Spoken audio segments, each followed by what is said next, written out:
प्यारे बच्चों, सबसे पहले तो देवनारायण भगवान को मैं नमन करता हूँ।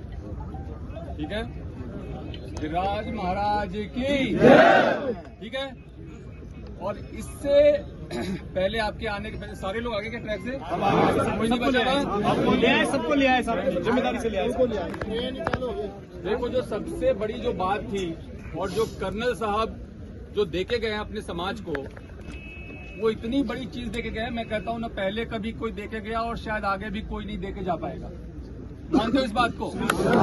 एक तरीके से समाज के लिए भगवान के बराबर का दर्जा है उनका, जिस तरह से संघर्ष किया और जो देके चले गए। कई बार हम मांगते रहते हैं, प्रयास करते रहते हैं, मिलता नहीं है, लेकिन उनकी रणनीति ऐसी थी, उनकी पकड़ ऐसी थी, उनका रुतबा ऐसा था कि वो काम करा के गए। ठीक है, इसीलिए हम सभी आज उनको बहुत सम्मान देते हैं। जब कर्नल साहब यहाँ पे आंदोलन करते थे 14, 15, 16 में यहाँ पे एसपी रहा हूँ, कई बार उनसे मिला हूँ, कई बार उनसे बात हुई है, तो इसलिए मैं उनको व्यक्तिगत तौर पे जानता हूँ। अब जहाँ बात बच्चों की थी, जो हमारे 372 वाले बच्चों की मांग उठाई, कहाँ गया बच्चा वो, ये है, और बाकी और साथी लोग हैं। एक बात बड़ी छोटी सी और मोटी सी समझने वाली थी कि हम लोग यहाँ पे 372 पद पे नौकरी मांगने के लिए ही तो आए थे ना, कि जो हमारा अधिकार है हमें दे दो, जो हम मानते हैं हमारा अधिकार है। और जाकर के जब हम ट्रैक पे बैठ गए तो क्या होगा, उसका परिणाम पता है आपको? जीवन भर नौकरी नहीं मिलेगी। समझते हैं इस बात को? रेलवे एक्ट का मुकदमा लेगा तो जीवन भर नौकरी नहीं मिलेगी। तो हम कर क्या रहे हैं? और मैं इसलिए वहां से चल के आया। बात ये थी कि पुलिस को नहीं जाना चाहिए, लेकिन मैं इसलिए चल के आया कि ये बच्चे अपने लिए कर क्या रहे हैं। और मैं धन्यवाद देता हूं प्रधान जी का, मैं धन्यवाद देता हूं प्रधान जी का कि इन्होंने सबसे पहले इस बात को समझा, वहां पे गए, आपको समझाया, और अधिकांश बच्चे तो मेरे ख्याल से आगे समझ के और बाकी को भी अब समझा के ले आए।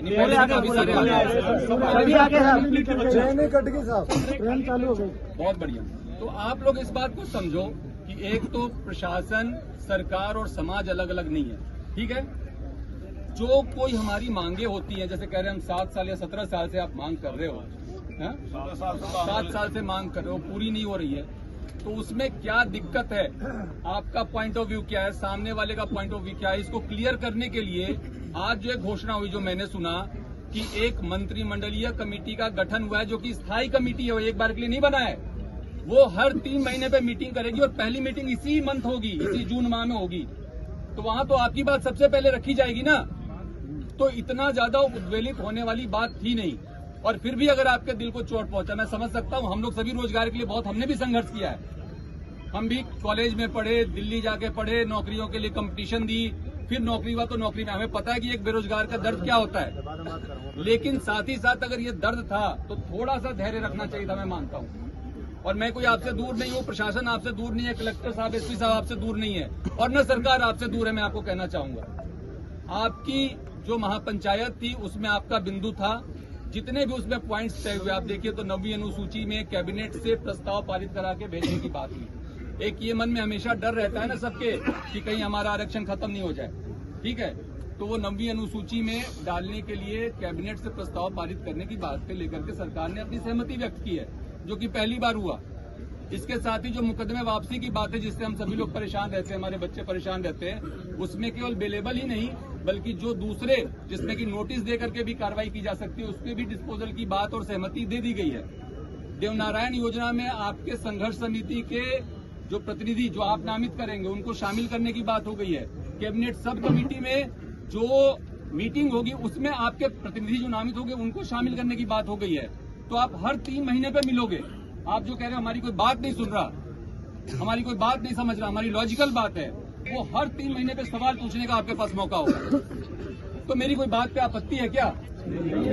और इस देश में गांधी के देश में अगर गांधीवादी तरीकों को छोड़ करके हम दूसरे तरीके पे जाएंगे और बिना सोचे समझे जाएंगे तो अपना भविष्य अंधकार में डाल रहे हैं। तो मेरे को बच्चों इतनी बात कहनी थी। आप सभी बहुत समझदार हैं, पढ़े लिखे हैं, मैं आपका बड़े भाई जैसा हूं। अगर आप बड़े भाई की राय को मानते हैं, अभी आप लोग जो भी यहाँ बैठ के अपना तय करेंगे नीति रणनीति, उसके बारे में मुझे कुछ नहीं कहना, लेकिन मैं कहूंगा कि जो भी निर्णय लिया करो उसमें अपना भला तो पहले सोच लिया करो, जिससे कि आपका बहुत भारी नुकसान नहीं हो जाए।